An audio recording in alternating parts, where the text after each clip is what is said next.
আজকে দিনভর আপনাদের দেখিয়েছি যে বিধানসভার সামনে 2022-এ টেট উত্তীর্ণ চাকরি প্রার্থীরা যারা বিক্ষোভ করেছিলেন তারা এই মুহূর্তে খবর পাচ্ছি শিক্ষামন্ত্রীর বাড়ির সামনে তারা বিক্ষোভ দেখাচ্ছেন। আমি একবার সরাসরি ঘটনাস্থলে আপনাদের নিয়ে যাব। সৌমিত্র রায় আমাদের প্রতিনিধি রয়েছেন, একবার দেখাও ছবিটা সৌমিত্র।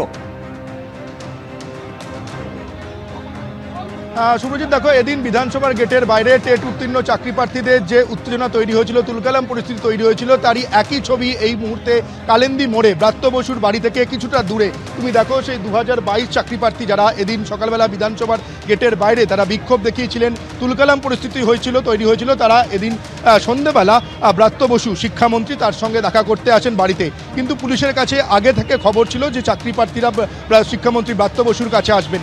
শিক্ষামন্ত্রী ব্রাত্য বসু যাওয়ার একটি রাস্তা পুলিশের তরফে ব্যারিকেড করে দেওয়া হয় যাতে চাকরি প্রার্থীরা শিক্ষামন্ত্রীর বাড়ির কাছ পর্যন্ত পৌঁছতে না পারে। কিন্তু আমরা যেটা দেখলাম যে রাস্তাটা পুলিশ ব্যারিকেড করে দিয়েছিল, কিন্তু চাকরি প্রার্থীরা সেই রাস্তা দিয়ে না গিয়ে অন্য রাস্তা দিয়ে শিক্ষামন্ত্রী ব্রাত্য বসুর একদম বাড়ির কাছে তারা পৌঁছে যান।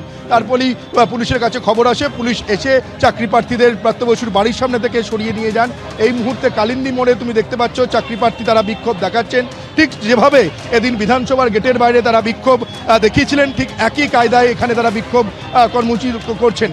ঠিক তাদের বিভিন্ন জনের হাতে বিভিন্ন প্ল্যাকার্ড রয়েছে যে দীর্ঘ বঞ্চিত প্রাথমিক নতুন নিয়োগে মাননীয় মুখ্যমন্ত্রীর হস্তক্ষেপ চাই, এই প্ল্যাকার্ড রয়েছে। তারা যেমনটা দাবি করছেন যে 2022 সালে তাদের এই টেট পরীক্ষা হয়েছে, 2023 সালে রেজাল্ট বেরিয়েছে, কিন্তু তারপরেও এখনো পর্যন্ত নিয়োগের কোনো বিজ্ঞপ্তি বেরোয়নি। সেই কারণে এই মুহূর্তে আমি যে ছবিটা দেখতে পাওয়া যাচ্ছে যে চাকরি প্রার্থী তাদের সঙ্গে পুলিশের বাকবিতণ্ডা চলছে। আমি তোমাকে শোনানোর চেষ্টা করব কি কথা হচ্ছে।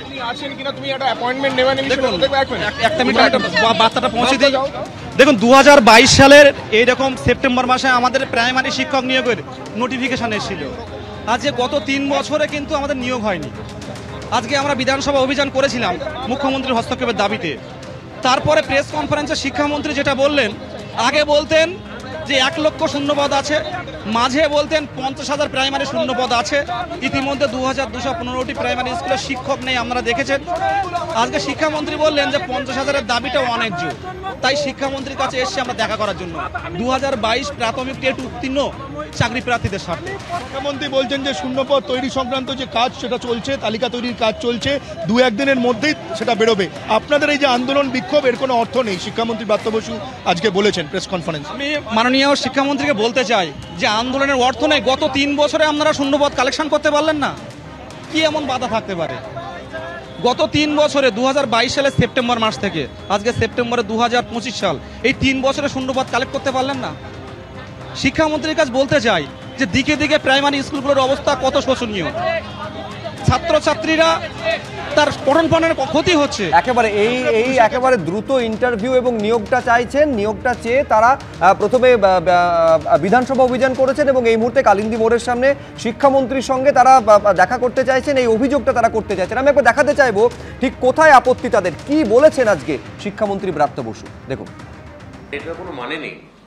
যেখানে পর্ষদ সভাপতি কিছুদিন আগে বলেছেন আমরা খুব শিগগিরই যেখানে ভ্যাকেন্সি লিস্ট পর্ষদ ঘোষণা করতে যাচ্ছে, আর 1-2 দিনের মধ্যেই হয়তো এটা বেরোবে। এটা এর পেছনে কি উদ্দেশ্য হয়েছে আমি জানি না। পর্ষদ সভাপতি নিজে কয়েকদিন আগে এটা নিয়ে কথা বলেছেন, তিনি ভ্যাকেন্সি, কিন্তু যেটা ওরা খাওয়ানোর চেষ্টা করছেন, আমি পর্ষদ সভাপতির সঙ্গে কথাও বললাম, ভ্যাকেন্সি কোনো নির্দিষ্ট করে বলা হয়নি কত আছে, কেননা খুব পরিষ্কার, দপ্তরে জানে না, এগুলো পাঠাবে ডিস্ট্রিক্ট, ডিপিএসসি এরা পাঠাবে। তা ডিপিএসসি থেকে রিপোর্ট আসার জন্য ওয়েট করছি। সব ডিপিএসসি যেখানে এখনো রিপোর্ট দেয়নি, সেখানে এই একটা 50,000 51,000 ভ্যাকেন্সি বলে খাইয়ে দেওয়া হচ্ছে, এইটার কোনো মানে নেই।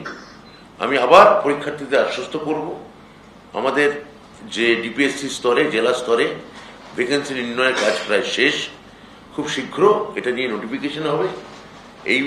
এই ধরনের 2022-এর প্রাথমিকে যারা এই আন্দোলন করছেন, এই আন্দোলনে এখন আর কোনো যৌক্তিকতা আছে বলে আমার অন্তত মনে হচ্ছে না।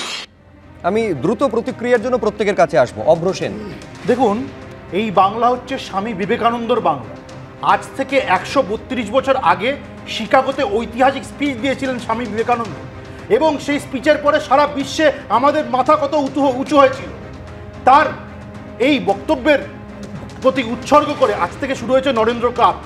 বাঙালি 1300টার উপরে টিম বাঙালিদের টিম, মাটির মানুষের টিম, তারা কিন্তু নরেন্দ্র কাপ খেলবে।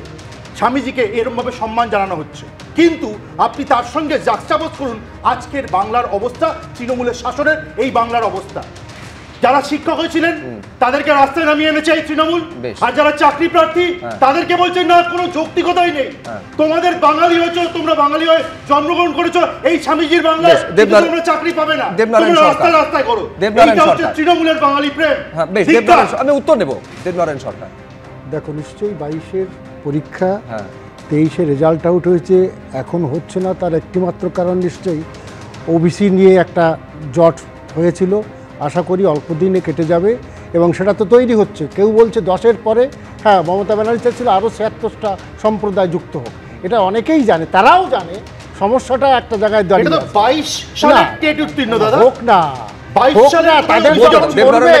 তখনই তো ঠিকই আছে, তখন তো না কেসটা তো তখন থেকে চলছে, তো একদিন থেকে কোথায় চাকরি দেওয়া আটকে। আরে ভাই শোনো, এর আগে কেস হচ্ছে, কোথায় গিয়ে দাঁড়াচ্ছে সবাই ওরাও জানে। দাঁড়াচ্ছে না না, এরা চাচ্ছে যে একটা লোক না না চাকরি না পাক। শোনো শোনো অভ্র, তোমাকে একটা কথা বলি, চাকরি না পাক, 76টা সম্প্রদায় চাকরি না পাক, এটাই তোমরা চাও। আচ্ছা, এটাই বিরোধীরা চায়। আমি আরেক বিরোধীর মুখপাত্র আমাদের সঙ্গে রয়েছেন, কৌস্তব চট্টোপাধ্যায়। আমি দুজনকে থামালাম। কৌস্তব, অভ্র বিরোধীরা চাইছে এরা চাকরি না পাক, উত্তরটা নেব এবারে। কৌস্তব, বলবো পার্থ চ্যাটার্জি বলেছিলেন, যিনি এখন জেলে আছেন, তিনি বলেছিলেন যে এসএসসি কি দুর্গাপুজো নাকি প্রতি বছর হবে। রাজ্যের মুখ্যমন্ত্রী নেতাজি ইন্ডোর স্টেডিয়ামের আগে নেতাজি ইন্ডোর স্টেডিয়ামে ক্রোনোলজি বুঝিয়েছিলেন যে কোনো কারুর চাকরি যাবে না। সুপ্রিম নিজেরা টাকা খেয়েছে, আর সুপ্রিম কোর্ট অবধি বেঞ্চে বেঞ্চে দৌড়ে বেরিয়েছে রাজ্য সরকার নির্লজ্জভাবে। অথচ শূন্য পদও এদিকে বের করেনি, টেন্টেড তালিকাও এদিকে হচ্ছে বের করেনি। এটা পরিষ্কার, আমরা বলছি না, এসএসসি কোর্টকে জমা দিয়েছে যে টেন্টেড তালিকা, ওএমআর শিট হারিয়ে গেল। অদ্ভুত ব্যাপার।